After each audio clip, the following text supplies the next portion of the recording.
Hello అండి, pre pleating అనే శారీని బాక్స్ ఫోల్డింగ్ ఎలా చేయాలో చూసేద్దాం. ఫస్ట్ మనం ప్లీట్ చేసుకున్న శారీని రివర్స్గా ప్లేస్ చేసుకోవాలి టేబుల్ మీద. ఆ తర్వాత కట్టుచింగ్ ఏదైతే ఉందో దాన్ని నీట్గా ఫోల్డ్ చేసుకోవాలి. నెక్స్ట్ చెస్ట్ ప్లీట్స్ ఏవైతే ఉన్నాయో అవి ఫాల్ సైడ్ ప్లేస్ చేసుకొని సెట్ చేసుకోవాలి. సెట్ చేసుకున్నాక ముందు మనం ఫోల్డ్ చేసాం కదా, ఆ ఫోల్డ్ వరకు ఉన్న శారీని పైకి వదిలేయాలన్నమాట. ఆ తర్వాత క్లిప్తో స్క్యూర్ చేసుకొని మిగతా ప్లీట్స్ని కూడా ఒకసారి సెట్ చేసుకోవాలి.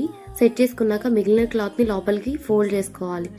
ఆ తర్వాత ఫాల్ సైడ్ ఏదైతే ఉందో దాన్ని లోపలికి ఫోల్డ్ చేసుకోవాలి. నెక్స్ట్ లెఫ్ట్ సైడ్లో ఉన్న శారీని కూడా సేమ్ అలానే ఫోల్డ్ చేసుకోవాలి. ఇలా ఫోల్డ్ చేసుకున్న శారీని మనం జాగ్రత్తగా రివర్స్ చేసుకుని పళ్ళు ఏదైతే ఉందో నీట్గా ఫోల్డ్ చేసుకుని లోపలికి ఇన్సర్ట్ చేసుకుంటే బాక్స్ ఫోల్డింగ్ రెడీ. మీకు ఈ వీడియో ఎలా అనిపించిందో కామెంట్స్లో చెప్పండి. అండ్ ఇలాంటి మంచి మంచి వీడియోస్ కోసం మన పేజ్ని ఇప్పుడే ఫాలో చేసి పెట్టుకోండి. కీప్ వాచింగ్ బ్లెషన్ ట్రిప్. Thank you.